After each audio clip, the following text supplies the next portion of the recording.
So, Allison, what kind of family did you grow up in? I grew up in a single parent household with my father. And how did your family situation impact your upbringing? We faced challenges, but my father taught me the value of hard work. Hmm, alright. What about you? Do you have a family? Well, I'm not sure how relevant this is to the position I'm applying to. I would appreciate it if you were more collaborative. Do you want this job or not? Well, I do have a child. I am a single mom myself, and I have resilience both personally and professionally. Tough for you. Don't individuals from background like yours lack the skills and connection to thrive in a competitive environment? Background shouldn't be a barrier to success. It instills determination.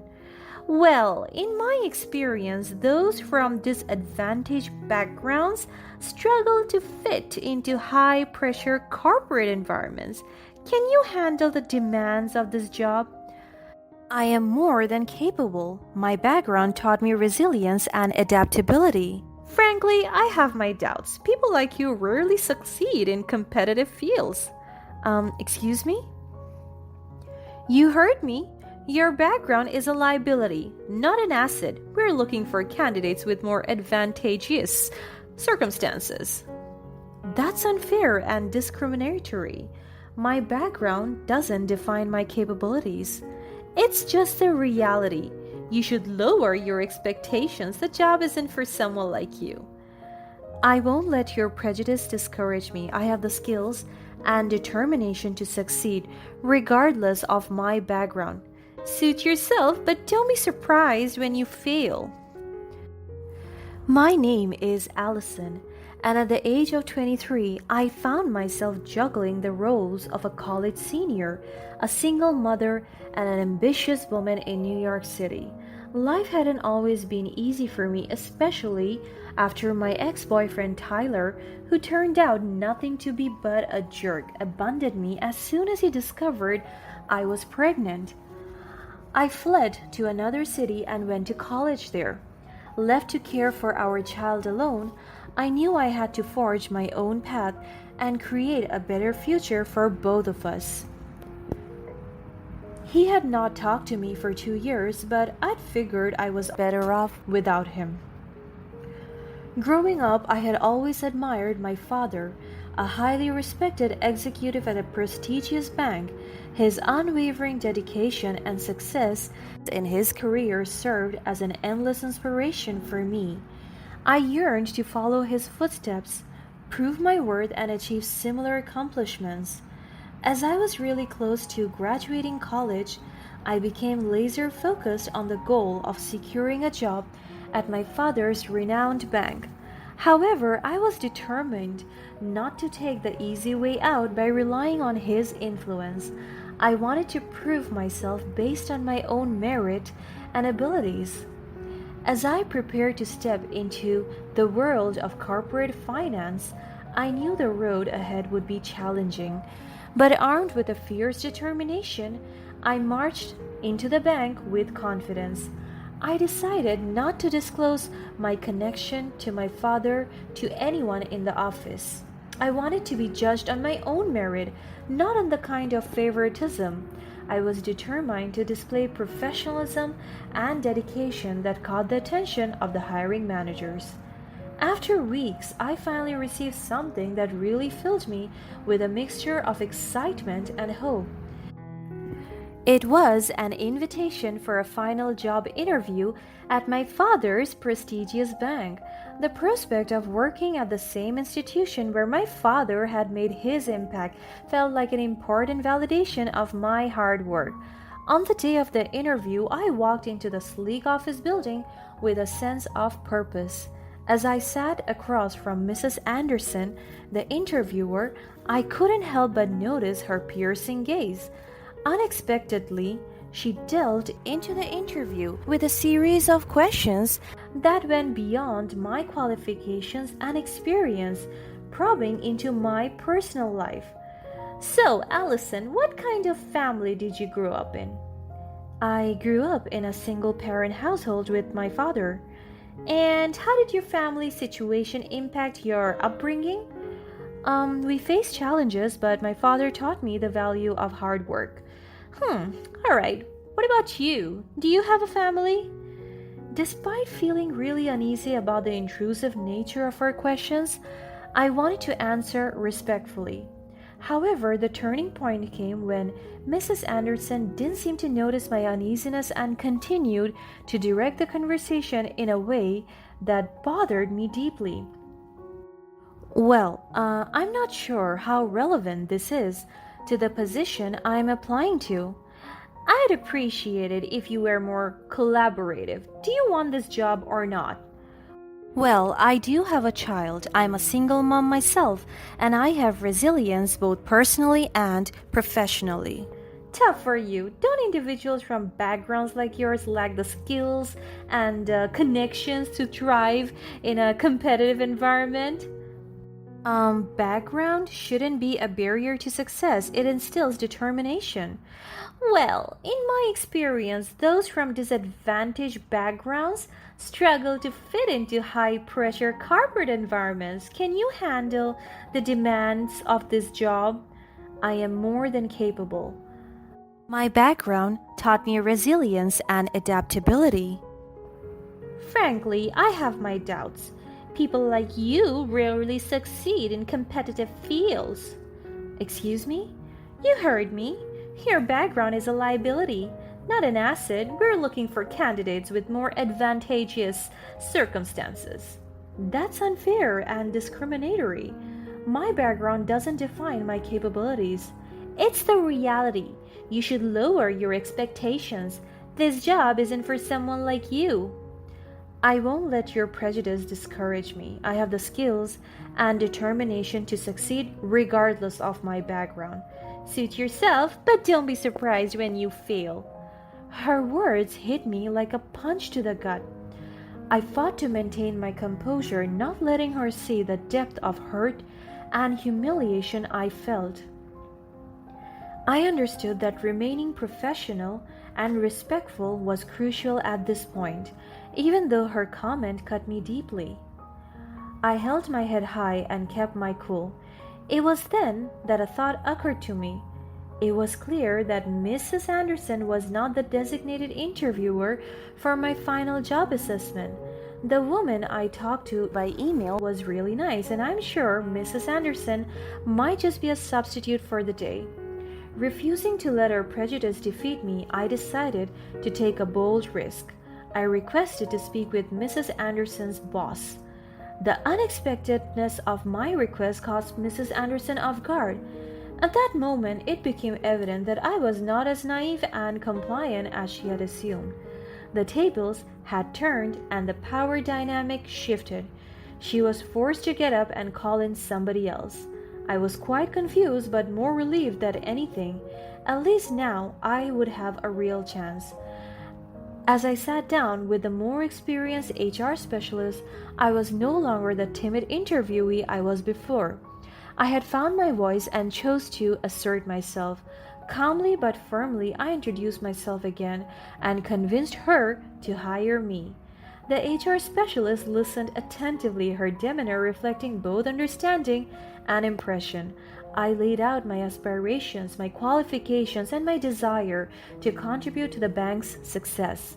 I went quite well, and I couldn't help but feel Mrs. Anderson would not let me into this company, judging from her toxic behaviors.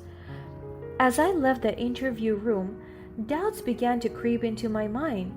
Mrs. Anderson's remark lingered, planting seeds of uncertainty within me. I questioned whether I could truly achieve my dreams of success in an environment that harbored such terrible views. Was this the right place for me to build a career and create a better life for my child? How did my dad even succeed here? Is my future really that gloomy? I found myself filled with conflicting emotions, disappointment, anger, and a sense of betrayal. But deep down, there was still a sense of resilience. I took a moment to gather myself. I had come so far, defying expectations and proving my worth at every step. While Mrs. Anderson's comment had wounded me, it would not define me or my future. I refused to let her narrow mindedness drag me down. A week later, my persistence and determination were rewarded when I received an email from the bank. I had been offered a job with great compensation. The joy that flooded my heart was immeasurable. I couldn't contain my excitement and took to social media to share the incredible milestone. Posting on both Facebook and Instagram, I celebrated the new chapter in my life with so much excitement. The support and encouragement from friends and family were so meaningful to me. The joy I felt was not just for myself but for all those who had stood by me throughout my journey. With gratitude in my heart and a renewed sense of purpose, I stepped into this new chapter of my life. The journey was far from over, but I was ready to embrace the challenges and embrace the opportunities that awaited me at the prestigious bank. Just as life seemed to go so well, a message from Tyler disrupted everything. It had been years since we had any contact, and I certainly did not expect him to resurface now, crawling back into my life just like that. Hey Allison, it's been a while. I hope you're doing well. I've been thinking a lot lately and I miss you. I want to be a part of our child's life. Can we talk and figure things out? The audacity of his words left me taken aback. How could he expect me to trust him after he had abandoned us when we needed him the most? The wounds he left behind ran deep, and I had built a life for myself and my child without him. Tyler, it's surprising to hear from you after all this time. Our child and I have been building a life without you. I can't simply welcome you back without proof of genuine change and commitment. I hope you understand. But instead of accepting my decision, Tyler's tone shifted and he lashed out, questioning my motives. Why won't you give me a chance? Is it because you have a good job now? Do you think you're too good for me? Don't forget, we have a history together. I promise I've changed. Please reconsider. Tyler, it's not about my job or any sense of superiority. It's about the trust you shattered when you left us behind. You can't expect me to forget the past so easily. I need more than words. For now, it's best if you respect my decision and give us the space we need. Fine, if that's how you feel. But I promise I'll come to find you again. Our child deserves to have both parents in their lives. I won't give up on us. Tyler, please respect our boundaries and give us the space we need. The well-being of our child is my priority. Take care. His offensive remark pierced through me, reopening old wounds. I stood my ground, refusing to let his attempts at manipulation undermine the process I had made. But deep down, I was devastated. In the aftermath of our encounter, a mixture of emotions swirled within me. Anger, disappointment, and vulnerability threatened to overshadow my recent triumphs. However, I refused to let Tyler's reappearance affect me. Finally, it came the time for me to go to my office. On the first day, something surprising caught my eye. I saw Tyler driving Mrs. Anderson to work. As they said goodbye, he called her Mom. It hit me all at once why Mrs. Anderson had been so mean to me. She was his mom. She must have hated me and blamed me for keeping the baby, thus making him move to another city. As if things were not bad enough in the office, I found myself working directly under Mrs. Anderson's authority. She continued to treat me with incredible meanness, but I was prepared for it. I made sure to gather evidence of Mrs. Anderson's inappropriate behaviors. I documented instances where she made discriminatory remarks and took unfair actions. Every day in the office was a challenge, dealing with Mrs. Anderson's attitude, but I stayed focused. I knew that gathering evidence was crucial to expose the truth and seek justice. Finally, with all the evidence I had, I decided to confront Mrs. Anderson directly. I asked her why she had been so mean to me, knowing deep down that it had everything to do with her son. I even told her that I was aware of their connection and how it influenced her treatment of me. In response, Mrs. Anderson was meaner than ever. "Oh, so you finally figured it out, did you? Yes, it's because of my son. I told him to leave you and I stand by that decision. You were never good enough for him, and you certainly aren't deserving of a place in this prestigious bank. You thought you could just waltz in here pretending to be someone important? Well, let me tell you something, Allison. You will always be the girl who got knocked up and couldn't keep a man. You're pathetic." With trembling hands, I dialed my dad's number. I had previously warned him about this, and I knew he was just a few steps behind those walls, waiting to come in to help. Mrs. Anderson saw how quiet I was and she thought she was winning. She kept talking. Actually, at this point, she was practically screaming. "You see, Allison, you will always be beneath me. Your aspirations, your dreams, they're all stupid and meaningless. You are nothing more than a burden to this company. I don't know why they even bothered hiring you. It's clear that you don't belong here and you never will. You're just a reminder of your own failures." As Mrs. Anderson's terrible tantrum reached its peak, my dad walked into the scene, witnessing her unprofessional behavior firsthand. The presence of my father, a highly respected executive at the company, shocked Mrs. Anderson. The room fell into an uncomfortable silence. Without hesitation, my dad took charge of the situation.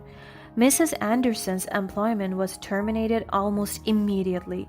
The company recognized her misconduct and swiftly took action. She lost her job and her reputation. After that, Tyler once again reached out to me. He had the audacity to ask for money, attempting to shift blame and responsibility onto me for his mother's termination. It became painfully clear that he was nothing more than a mommy's boy, crawling back into my life for financial gain. At that moment, I saw through his manipulative tactics and rejected his request once and for all. I refused to let him exploit me. I recognized the importance of standing up for myself and protecting the well-being of my child. I blocked him out of our life forever and watched as he and his mother struggled to make ends meet. In the aftermath of these events, I held my head high, knowing that I had confronted injustice and fought for what was right. The sense of accomplishment and pursuit of a fulfilling career became my driving force. With resilience and determination, I left behind the toxicity of the past and embraced a brighter, more promising future. I can't wait to build a beautiful life with my child, with the help of my hard-working, loving father. I have had my happy ending after all. What about you? What would you do if you were in my